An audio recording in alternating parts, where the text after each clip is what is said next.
चलिए देखा जाए क्वेश्चन नंबर 4।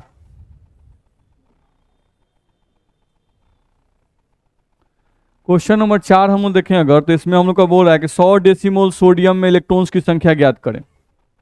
देखिए आपको ध्यान रखना होगा कि जैसे हम लोग 1 मोल लिखते हैं, नहीं तो 1 मोल अगर लिखते हैं तो 1 मोल का मतलब होता है 10 डेसीमोल। 1 मोल का मतलब 10 डेसीमोल होता है, या 1 मोल का मतलब 100 मिली मोल होता है। सॉरी, 1 मोल हम लिखते हैं तो 1 मोल, डेसीमोल का यूज कर रहा है ना इसमें, हाँ तो उसी को हम लिखते हैं। चलिए 1 मोल बराबर 10 डेसीमोल होता है, पहला बात तो ये ध्यान रखना है, ठीक है। अब हम लोग को यहाँ दिया क्या है, 100 डेसीमोल।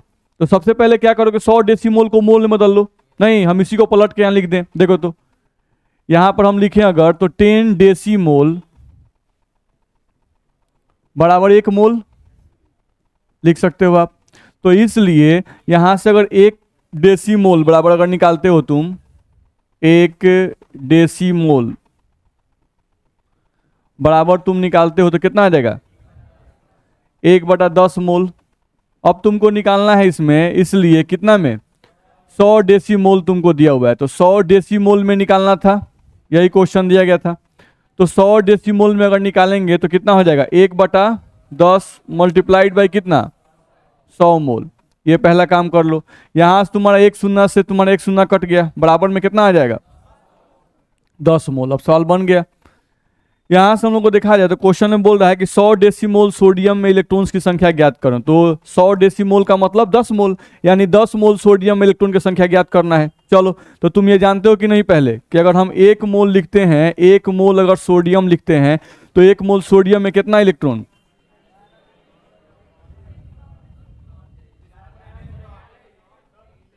6.022 गुना 10 का पावर 23 गुना 11, यही ना होगा।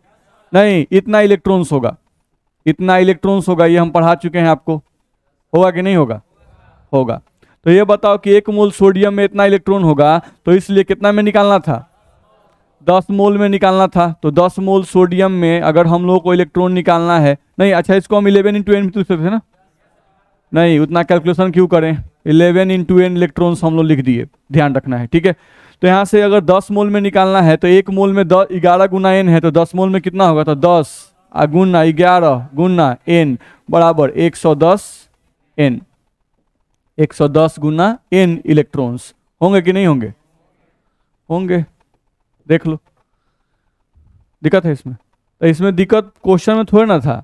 इसमें दिक्कत कुछ लोगों को था कि 1 मोल बराबर कितना डेसीमोल होता है, नहीं इसमें दिक्कत था। याद रखिएगा कभी कभी यूज में आता है, जैसे हम यहाँ पे साइड में लिख रहे हैं, आप हमेशा याद रखिएगा कि 1 मोल बराबर 10 डेसीमोल होता है।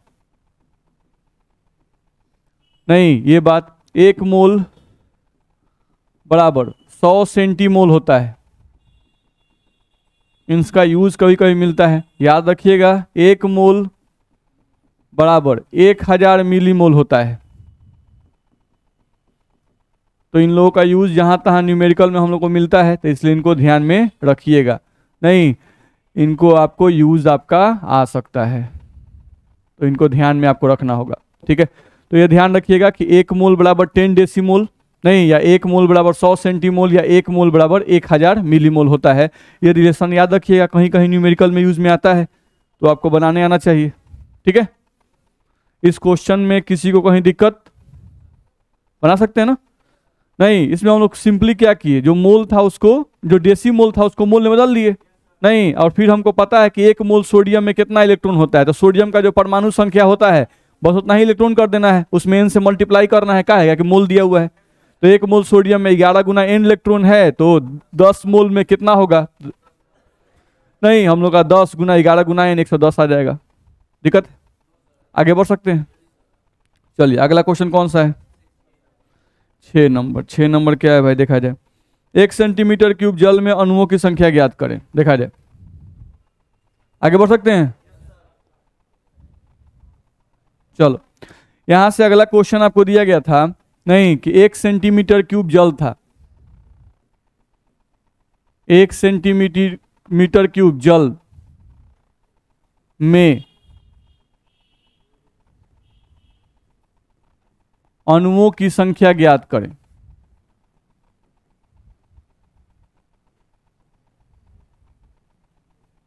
यही क्वेश्चन हमारे पास है।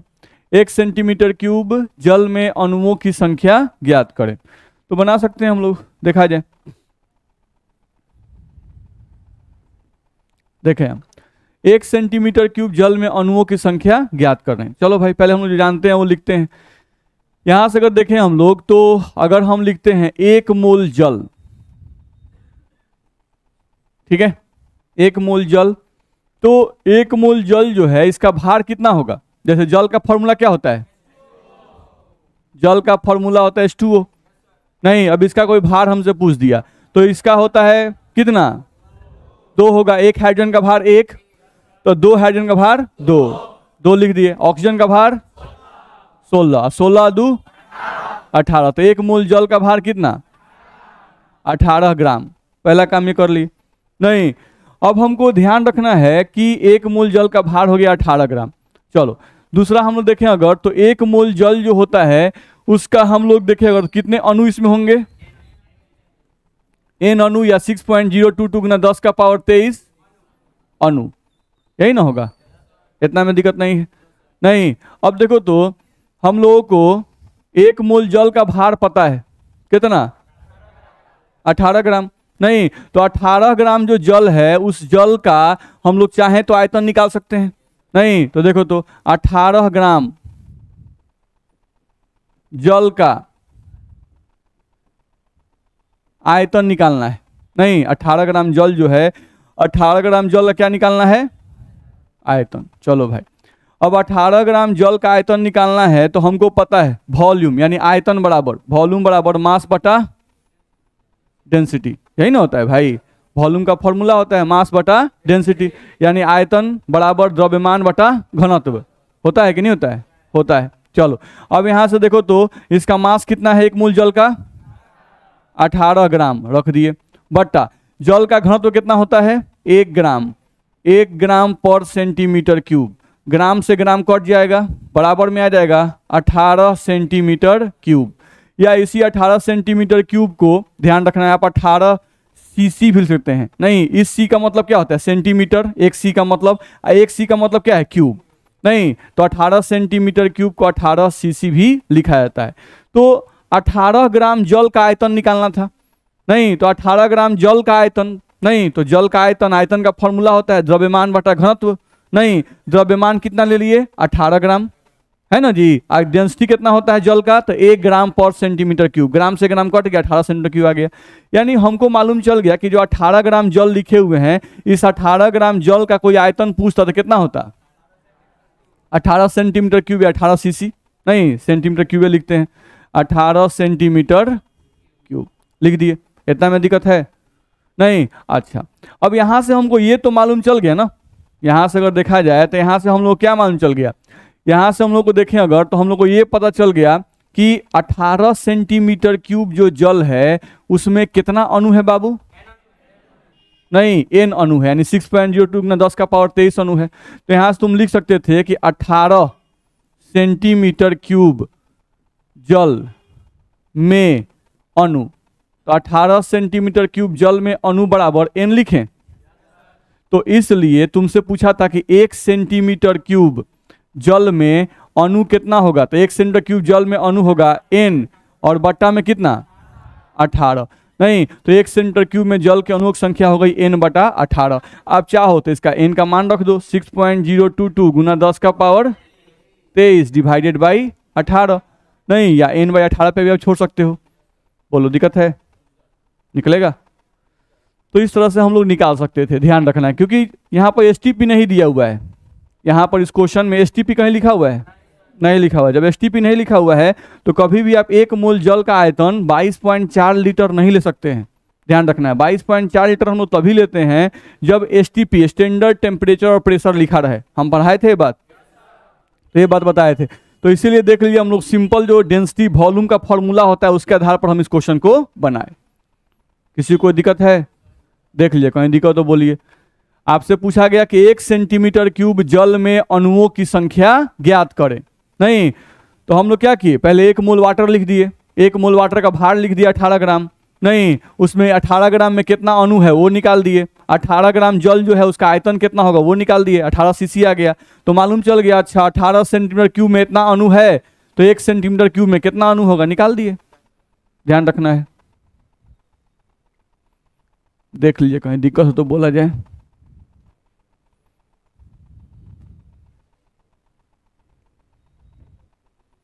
आगे बढ़े।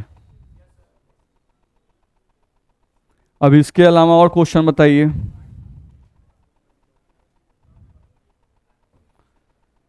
चलिए 10 के अंदर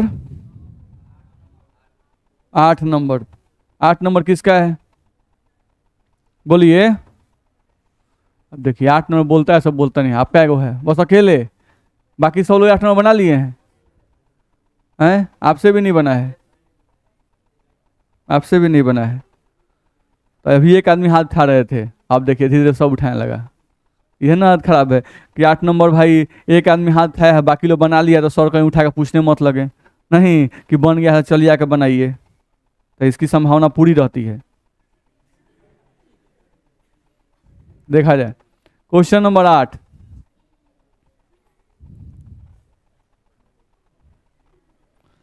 क्वेश्चन नंबर 8 देखा जाए। क्वेश्चन नंबर 8 में बोल रहा है 224 सेंटीमीटर क्यूब NH3 गैस में कुल परमाणुओं की संख्या ज्ञात करें। 224 सेंटीमीटर क्यूब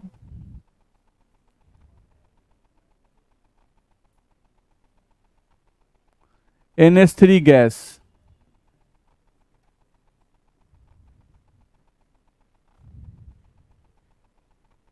NH3 गैस में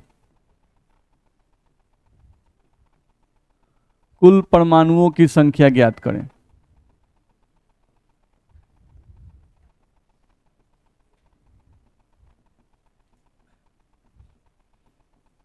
इसमें 224 दिया हुआ है तो STP छूटा हुआ है, ध्यान रखना है, यहाँ STP होना चाहिए क्योंकि 224 दिया हुआ है, नहीं तो वो वैल्यूज मान के ही बनाएंगे हम लोग। तो 224 सेंटीमीटर क्यूब NH3 गैस में कुल परमाणुओं की संख्या ज्ञात करें। तो बहुत इजी क्वेश्चन है, ध्यान रखना है।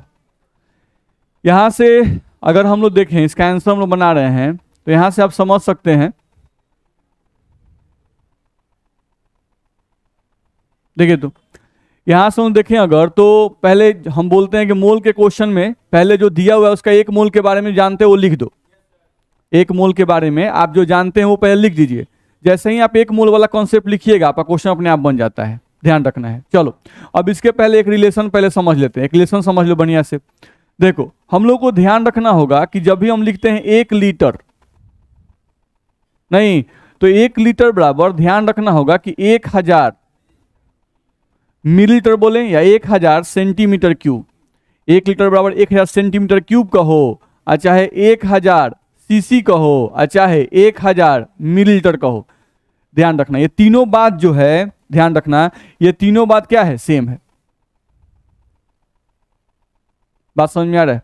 तो हमेशा ध्यान रखना कि 1 लीटर बराबर 1000 सेंटीमीटर क्यूब कहो, चाहे 1000 सीसी कहो, चाहे 1000 मिलीलीटर कहो, नहीं सब बात क्या है, सेम है। ठीक है, ठीक। दूसरा पॉइंट हम लोग को ध्यान रखना, जैसे इस क्वेश्चन के लिए पहले हम लोग समझ लें, हम लोग को देखा जाए तो पहले NH3 दिया हुआ है, तो पहले आप 1 मोल NH3 के बारे में जो जानते हो वो लिख दो, आपका सवाल अपने आप बन जाएगा।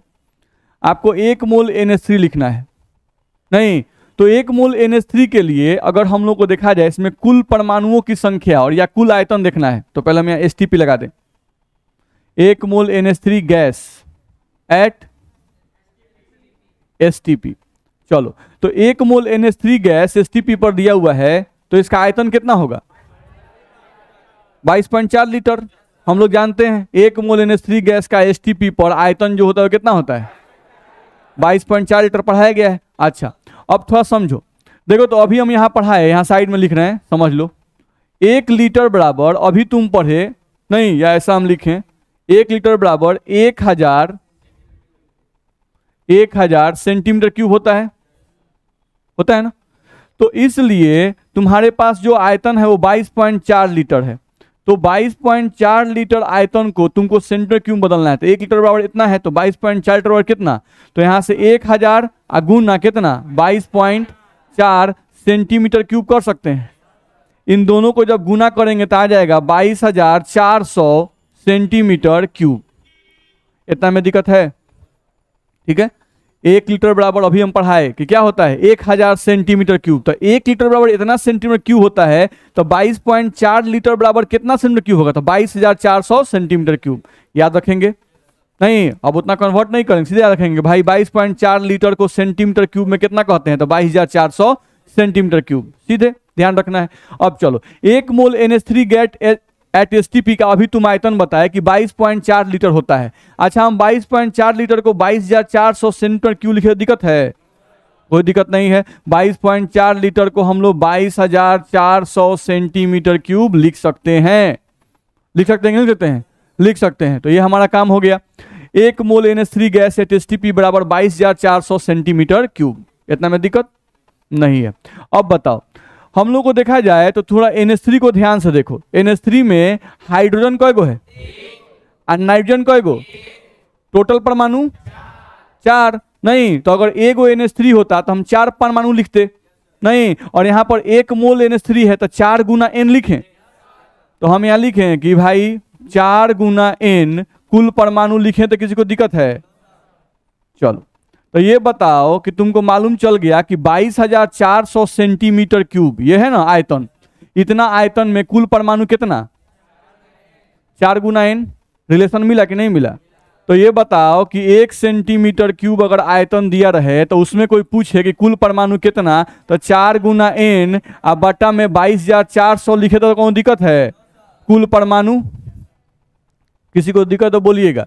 तो 1 सेंटीमीटर क्यूब में निकल गया, तो क्वेश्चन में पूछा कितना में है, 224 में। तो देखो, तो 1 सेंटीमीटर क्यूब में इतना कुल परमाणु है, तो हम यहां से लिखना चाहें कि 224 सेंटीमीटर क्यूब में कुल परमाणु कितना होगा, तो क्या लिखेंगे 4 गुना N अब बट्टा में कितना 22,400 गुना में 224। किसी को दिक्कत तो बोलो।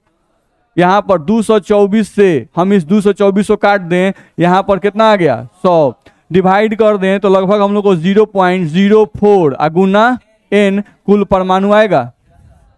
अब इसमें देखो कहीं दिक्कत है तो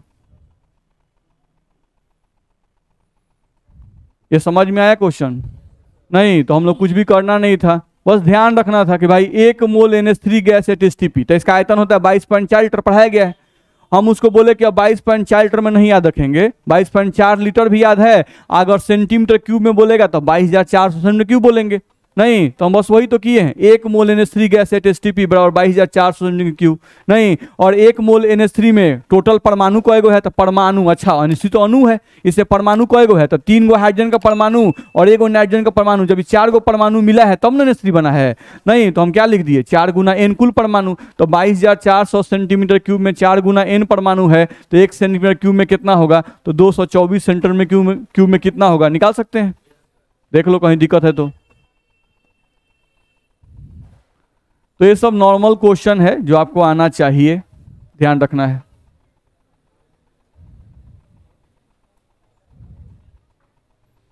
अब इसमें कहीं किसी को दिक्कत है तो अपना हाथ खड़ा करके पूछिए कि सर यहाँ स्टेप समझ में नहीं आ रहा है, वहाँ स्टेप समझ में नहीं आ रहा है।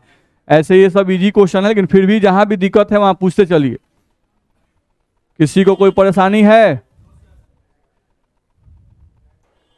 किसी भी विद्यार्थी को कोई परेशानी हो तो बोलेंगे जरूर।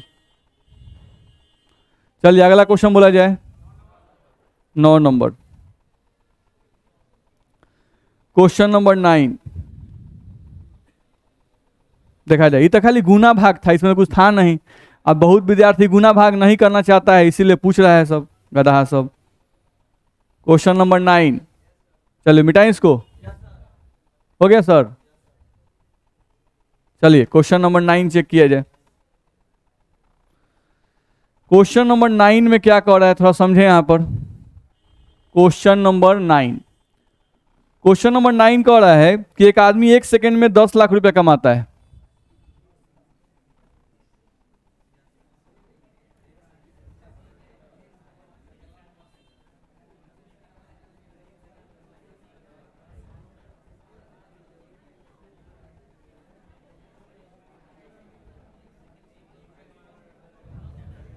चले ध्यान दिया जाए, रुपया का बात सुन के बड़ा आप लोगों को बेचैनी हो जाता है। नहीं, 1 सेकंड में 10 लाख रुपए कमाता है। तो बताएं कितने साल में वो आदमी 32 ग्राम O2 गैस में उपस्थित अणु के बराबर रुपया कमा लेगा। चलो तो हम लोग को यहां से देखा जाए तो 1 सेकंड में कितना रुपया कमा रहा है? 10 लाख, यानी 10 का पावर 6। नहीं, ध्यान रखना है, ठीक है। तो 32 ग्राम O2 गैस में उपस्थित अणु के बराबर रुपया कमाने में उसको कितने साल लग जाएंगे? ठीक है, चलो भाई, तो पहले हम लोग यहाँ पे लिख दें, इसी बात को हम पलट के लिख रहे हैं। देखो तो 10 लाख को लिख सकते हैं 10 का पावर 6। नहीं, 10 का पावर 6 का मतलब होता है 1 पर 6 को सुनना। इसका मतलब क्या होता है? 1 पर 6 को सुनना, ध्यान देना है। चलो तो 10 का पावर 6 ध्यान रखना है। 10 लाख को क्या लिखेंगे? 10 का पावर 6। क्या कि 10 का पावर 6 देखो, 1 गो 2 गो 3 गो 4 गो 5 गो 6 गो, इकाई दहाई सैकड़ा हजार 10,000 लाख 10 लाख। हो रहा है कि नहीं? नहीं। अब 10 का पावर 6 को बहुत विद्यार्थी समझता है क्या कि 10 का 10 उस पर 6 को सुनना। नहीं, 10 का पावर 6 का मतलब 1 पर 6 को सुनना। बुझा रहा है? नहीं, कहा है कि 10 को 6 बार गुना करना है। तो 10 को जब 6 बार गुना करेंगे तो सुना कई गो आएगा? 6 गो। तो 1 पर 6 को सुनना। चलो तो 1 पर 6 को सुना दे देंगे तो 10 लाख आ जाएगा। चलो तो हम लोग इसी को पलट के लिख रहे हैं कि 10 का पावर 6 रुपया, इतना रुपया कमाने में कितना समय लग रहा है? कमाने में 1 सेकेंड समय लगता है।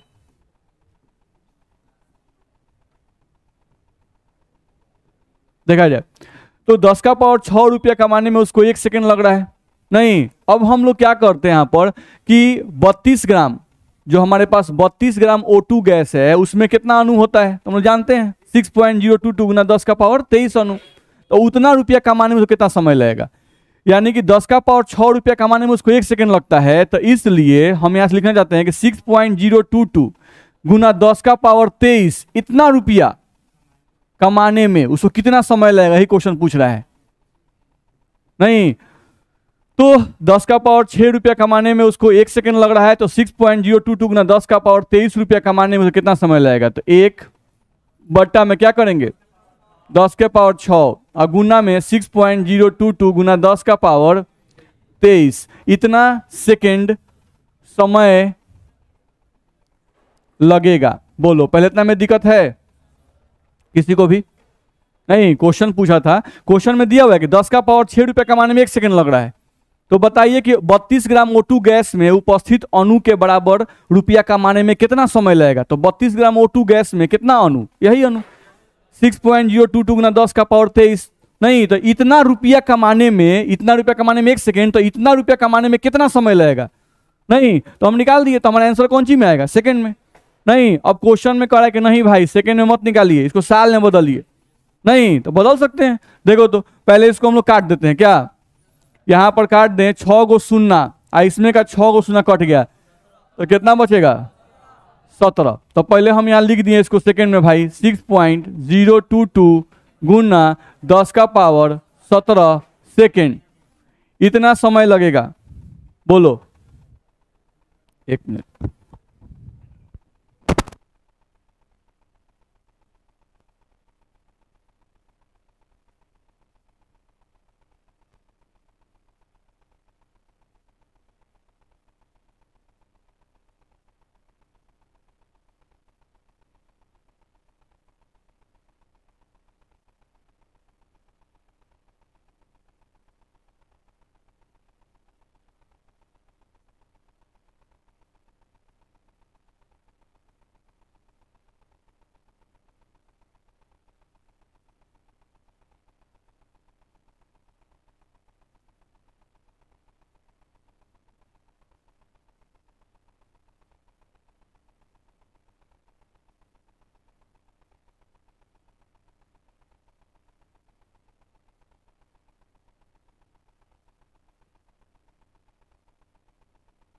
चलिए ध्यान दीजिए, 6.022 गुना 10 का पावर 17, यहाँ सेकेंड आ गया।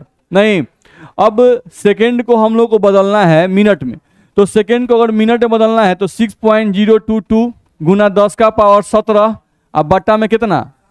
60। तो ये बदल जाएगा मिनट में। नहीं, अब मिनट को घंटा में बदलना है तो इसको 60 से और कर दें, तो ये घंटा में बदल गया। नहीं, अब घंटा को बदलना है दिन में, तो एक दिन में 24 घंटा होता है। नहीं, तो इसको 24 से गुना कर देंगे। बस में आ रहा है। अब एक साल में 365 को दिन होता है, तो 365 से इसको डिवाइड कर देंगे। नहीं, तो आंसर कौन सी में आ जाएगा? ईयर्स में, यानी साल में आंसर आ जाएगा। लीप ईयर को हम लोग इग्नोर चलते हैं, नॉर्मल ईयर जो है उसको मांग चलते हैं। तो जो सेकंड है उसी को कन्वर्ट करना है। तो जो सेकंड में हमारा आंसर आया था उसको मिनट में बदलेंगे तो 60 से डिवाइड करेंगे। घंटा में बदलना है तो 60 और डिवाइड कीजिए। बात समझ में आ रहा है? दिन में बदलना है तो एक दिन में 24 घंटा होता है, तो 24 से डिवाइड कीजिए तो दिन बदल गया। अब दिन को साल में बदलना है तो एक साल में 365 दिन होते हैं, तो 365 डिवाइड कर दीजिए। इसी को सॉल्व कीजिएगा तो आपका जो है वो आंसर साल में आ जाएगा। बोले दिक्कत है इसमें? चलिए, तो इस क्वेश्चन को नोट कर सकते हैं आप लोग। अब बताइए इसके अलावा कौन सा क्वेश्चन है, बोला जाए। कौन बोला है 7 नंबर? अरे गधा, अभी 1 से 10 में तुम लोग हंसकाते गए तो फिर 7 पे आएगा। अब तुम लोग, ये तो आसान है। 16 ग्राम SO2 गैस का आयतन STP पर ज्ञात करें। तो ये तो 64 ग्राम गैस का आयतन 22.4 लीटर होता है, तो 16 ग्राम गैस का कितना होगा? नहीं, लगभग 5.6 लीटर आएगा। तब अगला क्वेश्चन बोलिए। 10 के बाद, सॉरी 10 के बाद नहीं, 9 तक हो गया है। 9 के बाद है 10 नंबर। बस क्वेश्चन कहाँ है आपके पास? तो ऐसा ही अंदाजे बोल रहे हैं का? मतलब ऐसा हूँ बोलना है का? नहीं, कुछ पूछना है तो 10 नंबर सर। चलिए क्वेश्चन नंबर 10 देख लिया जाए। मिटाएं इसको। चलिए क्वेश्चन नंबर 10 देख लीजिए।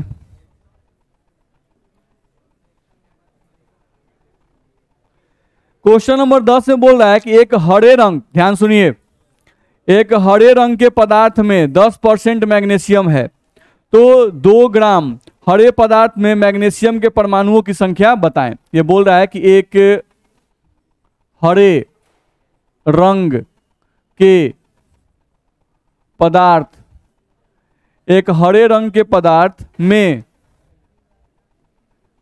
10% मैग्नीशियम है, 10% मैग्नीशियम है, तो 2 ग्राम हरे पदार्थ में, 2 ग्राम हरे पदार्थ में मैग्नीशियम परमाणुओं की संख्या बताएं। मैग्नीशियम परमाणुओं की संख्या बताएं। यही क्वेश्चन हमारा है, ध्यान दिया जाए। तो ये भी इजी क्वेश्चन है, समझा जाए। हम लोगों को देखें यहां पर, तो सबसे पहले लिखा हुआ है कि एक हरे रंग के पदार्थ में 10% मैग्नीशियम है। ध्यान समझिए, पहले लिखा हुआ है 10% मैग्नीशियम, ठीक है, यानी एक हरा रंग का पदार्थ है। नहीं, एक पदार्थ है, कौन पदार्थ सकता है? नहीं, उस पदार्थ में, हरे रंग पदार्थ में कितना परसेंट मैग्नीशियम है? 10%। जनरली ये किसकी बात कर रहा है समझ रहे हैं? मतलब नहीं है उससे, लेकिन किसी की बात कर रहा है? क्लोरोफिल की। आपका जो क्लोरोफिल होता है, जिससे पेड़ पौधे अपना हरे दिखते हैं या जिसे हम अपना भोजन बनाते हैं, नहीं, वो क्या होता है? क्लोरोफिल। तो क्लोरोफिल जो है उसमें केंद्रीय धातु जो होता है वो मैग्नीशियम होता है। नहीं, तो ये आपका 12th बोर्ड का क्वेश्चन है, ध्यान रखना है। 12th बोर्ड में पूछ चुका है कि क्लोरोफिल में केंद्रीय धातु के रूप में कौन सा धातु काम करता है? तो मैग्नीशियम। ये पढ़ना है, संकुल यौगिक जो हम लोग पढ़ेंगे, कॉम्प्लेक्स कंपाउंड, तो उसमें ये पढ़ना होता है आपको, ठीक है। चलिए अब यहां पर हम लोग ध्यान दें, अगर तो एक हरे रंग के पदार्थ में 10% मैग्नीशियम है, तो 2 ग्राम हरे पदार्थ में मैग्नीशियम परमाणुओं की संख्या बताएं। तो पहले 10% लिखा है, तो 10% का मतलब क्या होता है भाई? नहीं, तो 10% का मतलब होता है 100 में 10, इसका मतलब नहीं होता है, बस पहले वो लिख दो। नहीं, यहां पे मतलब हुआ कि 100 ग्राम हरे पदार्थ में, 100 ग्राम हरे पदार्थ में मैग्नीशियम कितना ग्राम है? 10 ग्राम। 10% का मतलब 10 ग्राम मैग्नीशियम है। ठीक है, क्योंकि 10% का मतलब ये होता है 100 में 10, तो हम लिख दिए कि 100 ग्राम हरे पदार्थ में, परसेंटेज 100 है तो 100 में 10, तो 100 ग्राम हरे पदार्थ में 10 ग्राम मैग्नीशियम है। नहीं, तो हरा पदार्थ एक्चुअली है कितना ग्राम? 2 ग्राम। तो चलो भाई, अगर 100 ग्राम हरे पदार्थ में 10 ग्राम मैग्नीशियम है, तो इसलिए हम लोग यहां से निकाले कि 1 ग्राम हरे पदार्थ में कितना होगा?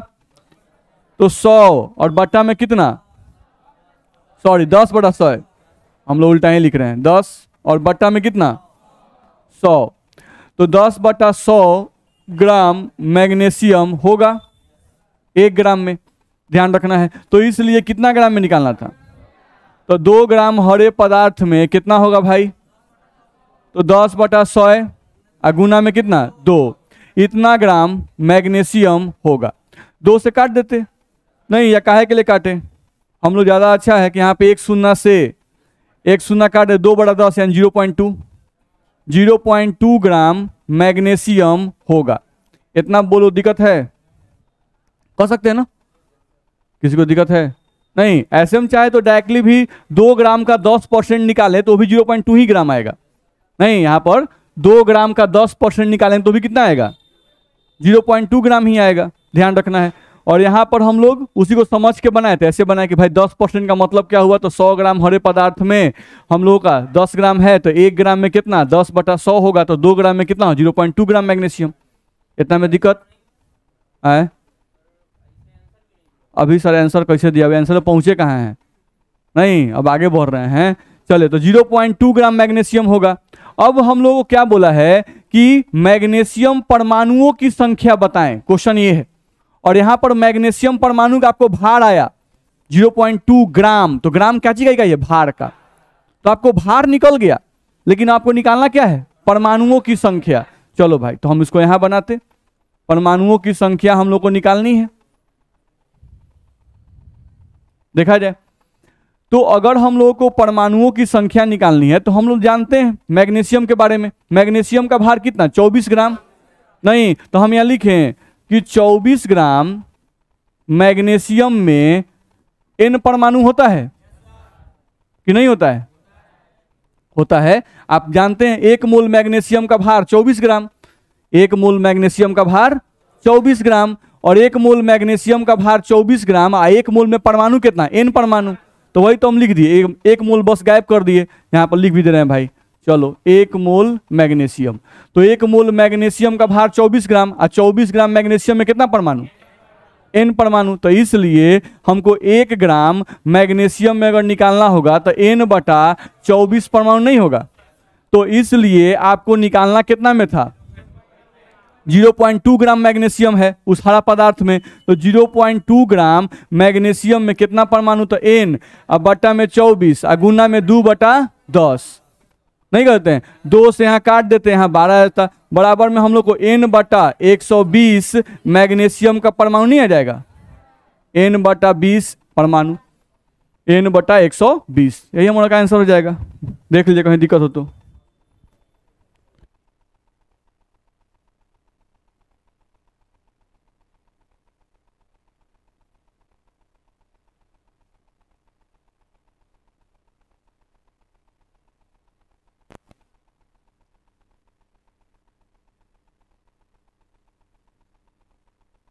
में दिक्कत है? जहां भी नहीं समझ में आ वहां बोलिए। जैसे हम क्या बोले फिर से बता देते हैं। 10% लिखा हुआ है, तो हम क्या किए? 10% का मतलब क्या बताएं? 100 में 10, तो यानी 100 ग्राम का हरा पदार्थ है, और 100 ग्राम के हरा पदार्थ में 10 ग्राम मैग्नीशियम है, लिख दिए। नहीं, तो 1 ग्राम के हरा पदार्थ अगर होगा तो उसमें मैग्नीशियम कितना होगा? 10/100 ग्राम। नहीं, लेकिन पदार्थ है कितना ग्राम? 2 ग्राम का हरा पदार्थ है। नहीं, तो भाई 2 ग्राम का हरा पदार्थ में कितना ग्राम मैग्नीशियम होगा? 0.2 ग्राम। तो मैग्नीशियम निकल गया, कितना ग्राम मैग्नीशियम है, लेकिन क्वेश्चन में मैग्नीशियम का भार नहीं पूछ रहा है, परमाणुओं की संख्या पूछ रही है। यानी आपको 0.2 ग्राम मैग्नीशियम निकल गया कि भाई हम लोग को जो 2 ग्राम हरा पदार्थ था, उस 2 ग्राम हरा पदार्थ में मैग्नीशियम कितना ग्राम है? 0.2 ग्राम। तो इस 0.2 ग्राम मैग्नीशियम में मैग्नीशियम का कितना परमाणु है ये निकालना है। नहीं, तो अब हम जानते हैं मोल के अनुसार जानते हैं हम लोग कि 1 मोल मैग्नीशियम का भार 24 ग्राम। नहीं, 24 ग्राम में कितना परमाणु, n परमाणु। तो 24 ग्राम में अगर n परमाणु होता है तो 1 ग्राम में कितना परमाणु, n/24 परमाणु। तो इसलिए 0.2 ग्राम मैग्नीशियम हम लोग को आया हुआ है। तो 0.2 ग्राम मैग्नीशियम में कुल परमाणु से कितना होता है, n/24 गुना 2/10। वही 0.2 को हम 2/10 लिख दिए, कैंसिल किए, n/120 परमाणु आ गया। देख लो कहीं भी दिक्कत है तो। बना देने पे बुझा रहा है। जैसे कुछ बच्चे हैं मान लीजिए कि नहीं बना है, नहीं बना देने पे कम समझ में आना चाहिए। मैक्सिमम बच्चे, कुछ बच्चे बना के भी लाए हैं, और जिन लोगों से नहीं बन रहा है उनको बना देने पर समझ में आना चाहिए, ध्यान रखना है। तब धीरे धीरे उस टाइप क्वेश्चन दे तो फिर आपसे बनने लगेगा। फिर इस टाइप का और क्वेश्चन हम आपको देंगे प्रैक्टिस के लिए, नहीं सेम इसी टाइप का रिलेटेड क्वेश्चन आपको हम फिर आज डालेंगे। बस मेरा है। तो जो बच्चे बना ले रहे हैं वो तो ठीक है, जो नहीं बचा रहे हैं बना रहे हैं वो एक बार देख लीजिए इस क्वेश्चन को बढ़िया से, फिर उस टाइप क्वेश्चन देंगे तो घर पे उसको फिर से प्रैक्टिस करेंगे, बनाने लगेंगे, धीरे धीरे प्रैक्टिस होने लगेगा, बनने लगेगा। मेरी बात समझ में आ रही है? ठीक है। तो इस तरह से, क्योंकि देखो थ्योरी मोल का अगर देखें तो मोल का थ्योरी कहाँ कुछ है, मोल को संख्या के रूप में नहीं, तो 6.02 10 का पावर 23 कणों के समूह को एक मोल कहते हैं। मोल को द्रव्यमान के रूप में तो 6.02 10 का पावर 23 कणों के भार को एक मोल कहते हैं। मोल को आयतन के रूप में तो किसी भी गैस के एक मोल का आयतन H2 = 22.4 लीटर होता है। खत्म। नहीं, मोल का तीनों टर्म खत्म। नहीं, अभी मोल में और भी बहुत सारे बातें हैं, लेकिन 3 टर्म खत्म है। लेकिन इस पे न्यूमेरिकल जो है वो तो असंख्य है। इस पे न्यूमेरिकल ये सबसे इजीएस्ट न्यूमेरिकल है, ध्यान रखना है। अभी स्टैंडर्ड का लेवल इसका और बढ़ता जाता है। मेरी बात समझ में आ रही है ना? नहीं, तो हम लोग इजीएस्ट न्यूमेरिकल आपको बना रहे हैं, तो इस टाइप के न्यूमेरिकल आपसे बनने चाहिए। नहीं है, नहीं तो मूल का डेफिनेशन लिखवा दिए, मेरा तो काम खत्म हो गया, न्यूमेरिकल बने या चाहे मत बने, आगे बढ़ सकते हैं हम, कोई दिक्कत नहीं है। बस मेरा है। लेकिन न्यूमेरिकल आपसे बनना चाहिए, तभी आपको मोल का असली मतलब समझ में आएगा। बस मेरा है। अब हम लोग जो विलियन चैप्टर स्टार्ट करेंगे उसमें भी खाली न्यूमेरिकल ही है। तो आप चैप्टर थ्योरी विथ न्यूमेरिकल ना पढ़ना चाहते हैं भाई, तब आपसे क्वेश्चन बनेगा, ध्यान रखना। अगर बोर्ड एग्जाम की भी बात करें, क्लास 12th बोर्ड की भी बात करें, तो विलियन चैप्टर से अगर आपको 5 मार्क्स या 6 मार्क्स का क्वेश्चन आता है, नहीं तो उसमें याद रखिएगा कि विलियन चैप्टर से हर साल एक न्यूमेरिकल जरूर रहता है। नहीं, यानी आपको 2 नंबर या 3 नंबर का एक न्यूमेरिकल जरूर रहता है और एक थ्योरी से क्वेश्चन रहता है। तो आपको न्यूमेरिकल बनाने आना चाहिए, क्योंकि हम जैसे ही चैप्टर खत्म करेंगे भाई, आपको हम 10 साल 15 साल का जो क्वेश्चन है वो आपको दे देंगे बनाने के लिए। बस मेरा और उस 10-15 साल का क्वेश्चन में आपसे एक क्वेश्चन नहीं फंसेगा। लेकिन हाँ, कंडीशन बता दिए हैं भाई, क्लास रेगुलर और जो होमवर्क दे रहे हैं वो रेगुलर अटेंटिविटी के साथ बनना चाहिए। नहीं तो एक क्वेश्चन नहीं फंसेगा। अगर फंस गया तो उसके बाद आप जो कहिएगा सो। बिहार बोर्ड का प्लस हम लोग आपको सीबीएसई बोर्ड का जो क्वेश्चन होता है, जिसका स्टैंडर्ड थोड़ा सा अच्छा होता है, उसका भी 10 साल का क्वेश्चन आपको देंगे, उसका भी गारंटी के साथ एक क्वेश्चन आपसे नहीं फंसेगा। मतलब ऐसा नहीं कि फंसेगा, एक गो नहीं फंसेगा। जो लोग अच्छे से पढ़ रहे हैं उनसे एक क्वेश्चन नहीं फंसेगा। अब कंपटीशन पे आते हैं, जो बच्चे कम से कम तैयारी कर रहे हैं, नहीं तो अगर हम जो चैप्टर आपको जिस रूप से पढ़ाएंगे उस रूप से आपसे मैक्सिमम बुक का जो कंपटीशन में पूछे जाते हैं उसका भी क्वेश्चन मैक्सिमम आपसे, यानी लगभग 80+ यानी 90% तक का क्वेश्चन आपसे बन जाएगा। नहीं 10% क्वेश्चन फंसना वाजिब है। बस मेरा है, नहीं तो फिर हम लोग क्या करेंगे? नहीं, कुछ क्वेश्चन फंसेगा तब ना पूछिएगा, तब फिर मेरा वैल्यू रहेगा। नहीं, अब सब आप ही लोग बना लीजिएगा तो फिर कैसे काम चलेगा? नहीं, तो कुछ तो बताने के लिए हम लोग भी रहेंगे, ध्यान रखना है। तो लेकिन इतना ढंग से आपको पढ़ा दिया जाएगा कि आपसे क्वेश्चन कम से कम फंसेंगे। नहीं, लेकिन भाई कंडीशन है कि जो बना रहे हैं ठीक से समझिए, जो क्वेश्चन पूछना है फटाफट पूछिए। कहीं भी दिक्कत हो, छोटा छोटा बात में दिक्कत है अभी दूर कर लीजिए, क्योंकि धीरे धीरे स्पीड बढ़ेगा ना। नहीं तो आपको जहां भी दिक्कत है क्लास में रुकिए, बाहर निकलिए, पूछिए, लेकिन अपना तकलीफ दूर कर लीजिए। और इस टाइप क्वेश्चन आपको दोबारा जब दिए जाएं तो आपसे ऐसे क्वेश्चन बनने चाहिए, ध्यान रखना है। हम अगर क्वेश्चन दोबारा आपको इस टाइप का दें तो आपसे ऐसे क्वेश्चन बनने चाहिए। अब ऐसा नहीं कि बना लिए, समझ में भी आ गया, फिर उसके बाद घर पर जाकर मेहनत नहीं किए, तो भाई आप कमजोर हो जाइएगा। फिर मेरा दोस्त मत दीजिएगा। हम अपने तरफ से 100% मेहनत नहीं करते हैं, 200% मेहनत करते हैं। हाँ, जितना मेरे में ताकत है उस ज़्यादा ही आपको मेहनत करके देंगे, लेकिन आप कितना ग्रैप्स कीजिएगा वो आपके ऊपर डिपेंड है। चलिए अगला क्वेश्चन बोलिए।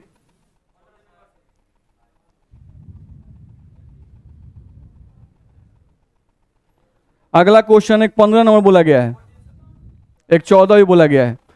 10 मिलीमोल Fe3O4 का भार बताएं। ये तो आसान क्वेश्चन है।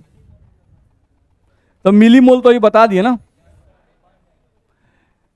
यहां पर देखिए 10 मिलीमोल दिया हुआ है, तो अभी हम पढ़ाए हैं थोड़ा देर पहले कि 1000, ये क्वेश्चन नंबर कितना है 14। देखो अभी हम पढ़ाए हैं कि 1000 मिलीमोल बराबर कितना मोल होता है, 1 मोल होता है। ध्यान समझो, यहां पे क्वेश्चन में दिया हुआ है 10 मिलीमोल, चलो 1000 मिलीमोल में 1 मोल होता है, यहां से बताओ। तो इसलिए यहां से अगर देखें तो 1 मिलीमोल में कितना होगा, 1/1000 मोल होगा। ध्यान रखना है।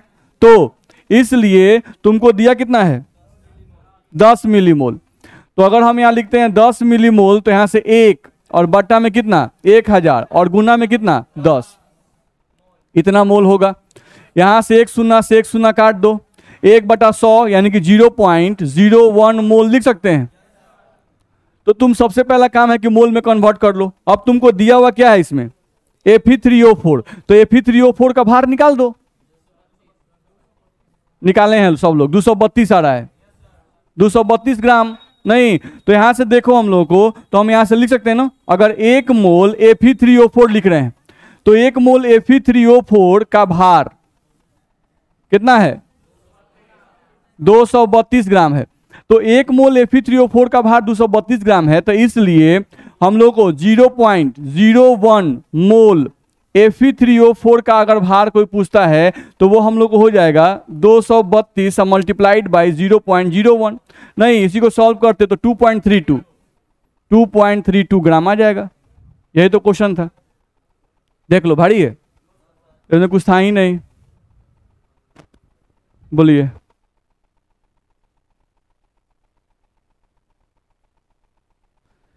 बोलो किसी को दिक्कत है तो आसानी से बन जाता हम लोग का।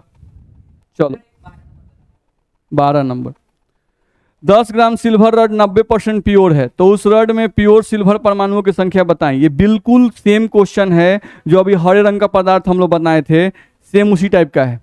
तो पहले बार ट्राई करेंगे, उसके बाद फिर हमसे पूछेंगे आप, ठीक है।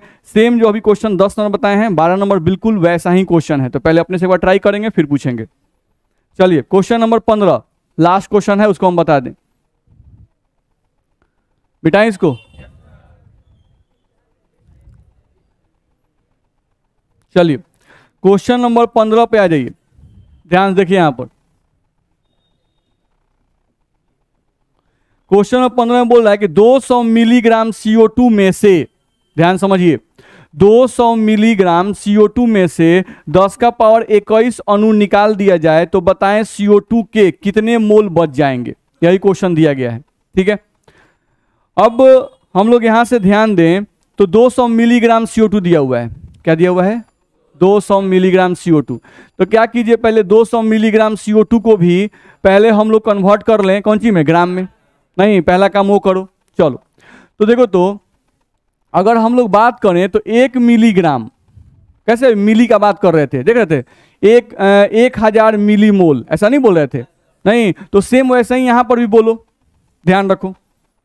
हम लोग देखो यहां पर अगर लिखें तो हम लिखें यहां पर 1000 मिलीग्राम, 1000 मिलीग्राम, तो 1000 मिलीग्राम बराबर 1 ग्राम लिख दिए। पहला काम ये। अब ये लिखे थे 1000 मिलीमोल बराबर 1 मोल, तो जहां भी मिली आएगा वहां 1000 आ जाएगा। नहीं तो हम सीधे कर दिए भाई, मिली आया, अच्छा 1000 मिलीग्राम बराबर 1 ग्राम। मोल आएगा तो वही 1000 मिलीमोल बराबर 1 मोल। मेरी बात समझ में आ रही है। जहां मिली वर्ड सुनाई दे 1000 उसमें लगा दो, फट दे, बस में आया। तो पहला काम वो कर लिए। अब चलो क्वेश्चन थोड़ा एक बार पढ़ लें हम लोग को बोल रहा है इसमें कि 200 मिलीग्राम है। चलो तो पहले 1000 मिलीग्राम में 1 ग्राम, तो इसलिए ये बताओ 1000, अब हमको मालूम हो गया तो 1 मिलीग्राम बराबर 1/1000 ग्राम। तो इसलिए क्वेश्चन में दिया है तुमको 200 मिलीग्राम, तो 200 मिलीग्राम को पहले ग्राम बदल दो, 1/1000 अगुना 200, 2 शून्य से 2 शून्य काट दो, 2/10 आएगा 0.2 ग्राम। बोलो पहला बात दिक्कत है नहीं? तो पहला काम क्या किए कि हमको जो मिलीग्राम में CO2 दिया हुआ था उसको कौन सी बदल दिए? ग्राम में। पहला काम खत्म। अब चलो हम लोग क्या करते हैं, अब CO2 को, ये जो ग्राम में दिया हुआ है, इस ग्राम वाले को हम मोल में बदलना चाहते हैं। इसको क्या चीज बदलना है? मोल में बदलना चाहते हैं, मोल में बदलना है। चलो भाई अब इसको मोल में बदल लेते हैं। देखो तो आसानी से हम लोग CO2 के बारे में जानते हैं कि अगर 1 मोल CO2 हम लिखते हैं, 1 मोल CO2 लिखते हैं तो 1 मोल CO2 का कितना भार होगा? 44 ग्राम, क्योंकि इसका बार है 32, 32 और 12 44। तो ये हमको आ गया कि 1 मोल CO2 जो है उसका भार होता है 44 ग्राम। अच्छा इसी को पलट के भी तो हम लिख सकते हैं ना ऐसे कि 44 ग्राम CO2 बराबर 1 मोल, लिख दिए। तो इसलिए ये बताओ कि 1 ग्राम CO2 में कितना मोल होगा? 1/44 मोल होगा कि नहीं होगा? होगा। तो 1 ग्राम CO2 बराबर 1/44 मोल। चलो तो ये हमको निकल गया। अब इसलिए तुमको कितना ग्राम आया है? 0.2 ग्राम CO2। तो 0.2 ग्राम CO2 बराबर कितना मोल? तो 1/44 गुना में 0.2 मोल होगा। 0.2 को हम लोग 2/10 लिख देते हैं, ऐसे लिख देते हैं इसको, 1/44 गुना 2/10। 2 से काट दिए, कितना आ गया? 22। नहीं तो आ गया 1/220 मोल। इतना में किसको दिक्कत है? देख लीजिए। सबसे पहला काम हम किए कि जो भाई 200 मिलीग्राम हमको दिया गया था, कौन चीज? CO2। तो उस मिलीग्राम को पहले ग्राम बदल दिए। कैसे बदले समझ में आया? नहीं, 1000 मिलीग्राम में 1 ग्राम, तो 1 मिलीग्राम में 1000 ग्राम, तो 200 मिलीग्राम में कितना ग्राम निकाल दिए। अब ये 0.2 ग्राम CO2 जो आया उसको मोल में बदल दिए। तो मोल में बदलने के लिए क्या किए? 1 मोल CO2 के बारे में जानते हैं हम लोग, 44 ग्राम होता है। 12 16 32, 32 12 44। नहीं तो 1 मोल CO2 का भार आ गया 44 ग्राम, यानी 44 ग्राम CO2 में 1 मोल होता है। ठीक है, तो 1 ग्राम CO2 में कितना मोल होगा? निकाल दिए। नहीं तो 0.2 ग्राम CO2 में कितना मोल होगा? निकाल सकते हैं।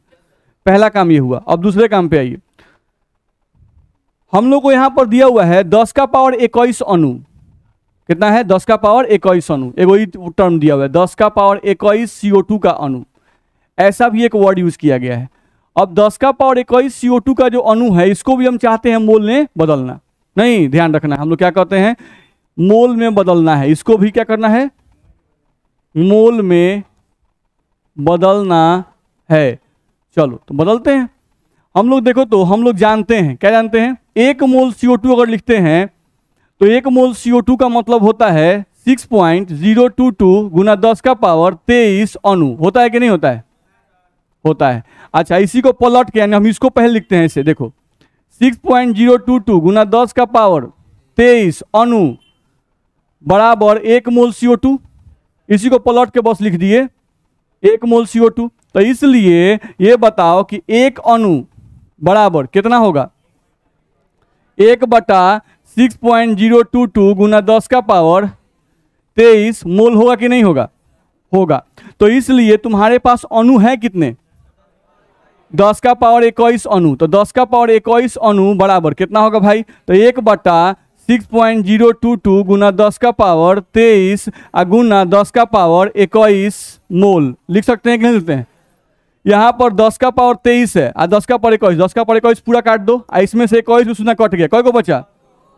2। यानी हम लोग को आ गया 1/6022 आज शून्य कई गो? 2 गो शून्य और 0.123 अंक बाद, तो 1 2 3 अंक बाद होगा। यानी हम लोग को आएगा 1/602.2। बोलो दिक्कत है? तो इस चीज को सॉल्व करके हम ये लिख दिए, हमको एक आची में आ गया मोल में। अब थोड़ा सा ध्यान दे दो, लास्ट लाइन हम लोग क्वेश्चन में कह क्या रहा है? क्वेश्चन में कह रहा है क्या कि 0.2 ग्राम CO2 में से 0.2 ग्राम CO2 में से 10 का पावर 21 CO2 का अणु निकाल दिया गया। तो हम क्या किए? जो 0.2 ग्राम जो CO2 था उसको भी मोल बदल दिए। नहीं तो उसका मोल देखो हम लोग को आया था 1/220 मोल, 1/220 मोल। चलो तो हम यहां लिख रहे हैं बाबू, देखो प्रश्नानुसार, प्रश्न के अनुसार।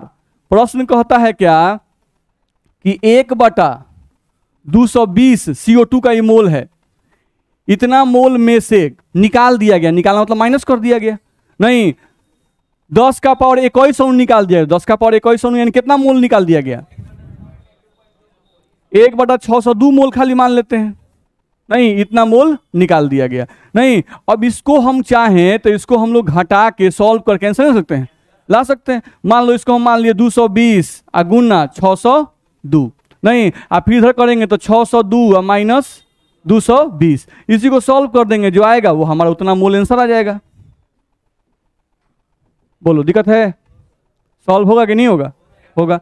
तो इस तरह से हम लोग इसको बना सकते थे आसानी से। दिक्कत है? तो ये सभी क्वेश्चन जो है उसको फिर से आप फेयर करेंगे, नहीं फेयर करके ढंग से इसको लेके आएंगे, ध्यान रखना है। नहीं जितना भी क्वेश्चन है सबको फेयर करके लाएंगे। चलिए तो आज के लिए इतना ही।